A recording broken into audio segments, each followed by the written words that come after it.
देखिए हर खबर यहीं पर, सब्सक्राइब कीजिए TV9 भारतवर्ष। नेपाल की सियासत में चीन के दखल का अनुमान इससे भी लगाया जा सकता है कि चीन के राजदूत नेपाल के राष्ट्रपति पर दबाव बनाकर भी चीनी हित साधने के लिए अपने मोहरे ओली को बचाने की कोशिश कर रही हैं। लेकिन पार्टी में ही फजीहत करा चुके केपी शर्मा की राह आसान नहीं है। राष्ट्रपति विद्या देवी भंडारी से भी हाओ यांकी, जो कि चीन की राजदूत हैं, उन्होंने मुलाकात की है। पार्टी के कई सीनियर नेता ओली के विरोध में हैं। ओली को दोनों पदों से हटाने के हक में पुष्प कमल दहल प्रचंड और माधव नेपाल नजर आ रहे हैं साफ तौर पर। वहीं पार्टी चेयरमैन और पीएम की कुर्सी से हटने का जबरदस्त दबाव केपी शर्मा ओली पर नजर आ रहा है।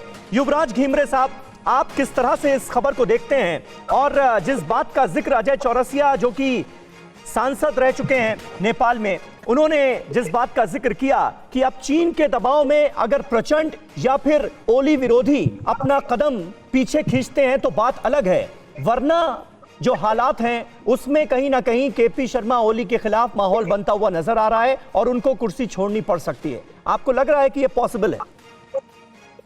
स्वागत नहीं कि उनके खिलाफ प्रेशर है पार्टी में, लेकिन मुझे नहीं लगता है कि अभी की परिस्थिति में केपी ओली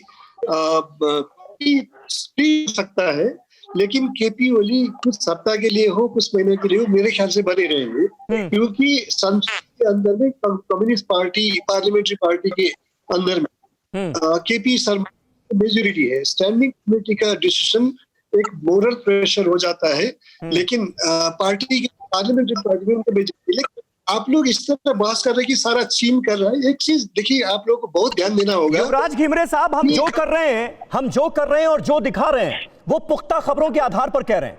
चीन की राजदूत का केपी शर्मा ओली के विरोधियों से मिलने का क्या मतलब है आपके हिसाब से? आप हमें समझा दीजिए।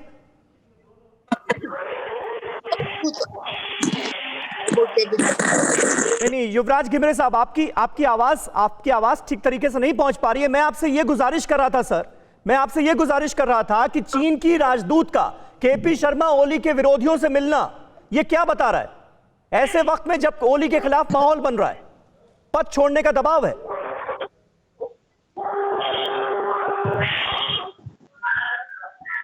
युवराज घिमरे साहब, माफ कीजिएगा, मैं आपकी आवाज में कुछ प्रॉब्लम आ रही है। मैं दुरुस्त कराता हूं, आपकी आवाज ठीक तरीके से नहीं आ रही है, कुछ टेक्निकल इशू है। हम दोबारा आपके पास आएंगे और इसी सवाल का जवाब आपसे हम लेने की कोशिश करेंगे। लेकिन पुष्पेश पंत साहब, अगर आप इस सवाल का जवाब हमारे दर्शकों को कुछ समझा पाएं और कुछ रोशनी डाल सकें। देखिए, मुझे लगता है जो हमारे मित्र भी एक नेपाल से हमें याद दिला रहे थे कि नेपाल की जो संयुक्त कम्युनिस्ट पार्टी है उसका निर्माण चीन ने किया है, और ये जो बातचीत चीन के राजदूत कर रही हैं वो किसी और राजनीतिक पार्टी के प्रतिनिधि से नहीं कर रही हैं, ओली साहब के उन विरोधियों से कर रही हैं जो इसी पार्टी के भीतर के हैं। और हमें ये याद दिला रहे थे हमारे नेपाली मित्र कि जब ये पार्टी का एकीकरण हुआ था, चुनाव के पहले 2/3 बहुमत से मिले, तब चीन के साथ एक करार हुआ है कि एक न्यूनतम कार्यक्रम पर भी एक पार्टी समग्र रूप से काम करेगी। तो चेहरा बदल सकता है मगर चीन का मोहरा बचा रहेगा।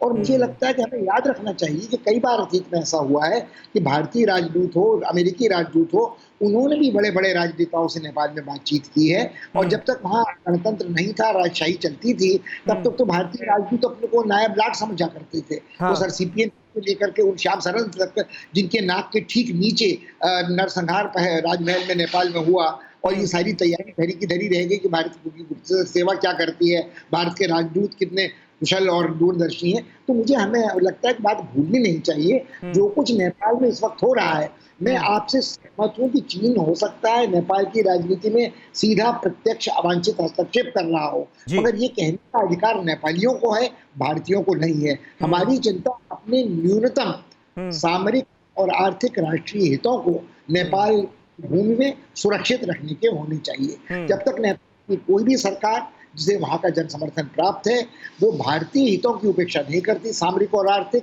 तब तक हमें लगता है कि हमें मुखर होने की जरूरत नहीं है। लेकिन अभी जो पिछले दिनों जो भी घटनाक्रम हुआ, जो नक्शे को लेकर विवाद हुआ, जिस तरह से कोरोना के लिए जिम्मेदार भारत को ठहराया गया नेपाल की तरफ से, उन इंसिडेंट्स का जिक्र अगर किया जाए और उनको देखते हुए जो प्रचंड का रुख रहा, जिस तरह से केपी शर्मा ओली ये भी आरोप लगा रहे थे कि भाई भारत की तरफ से हमारी सरकार को अस्थिर करने की कोशिश की जा रही, तो प्रचंड ने उनसे प्रूफ मांगा कि किस बिना पर आप ये दावा कर रहे हैं। तो क्या प्रचंड जो है वो हिंदुस्तानी हितों के लिहाज से कुछ ज्यादा करीब नजर आ रहे हैं क्या? नहीं, देखिए, मुझे लगता है ये हमारा कहना उचित नहीं है, मगर हमको इस बात से संतुष्ट होना चाहिए कि ओली ने यदि भारत विरोधी स्वर अख्तियार किया और भारत को कोरोना वायरस के लिए ट्रंप की तरह, वुहान वायरस की तरह जिम्मेदार ठहराया, तो कहीं कहीं वहीं नेपाली राजनीति में उन्हीं की पार्टी के एक व्यक्ति ने भारत विरोध के कारण उनका स्वर मुखर किया। हमें इतने मात्र संतुष्ट हो जाना चाहिए। न्यूज़ टॉप 9 रोज सुबह 7 बजे और शाम 7 बजे सिर्फ TV9 भारतवर्ष पर।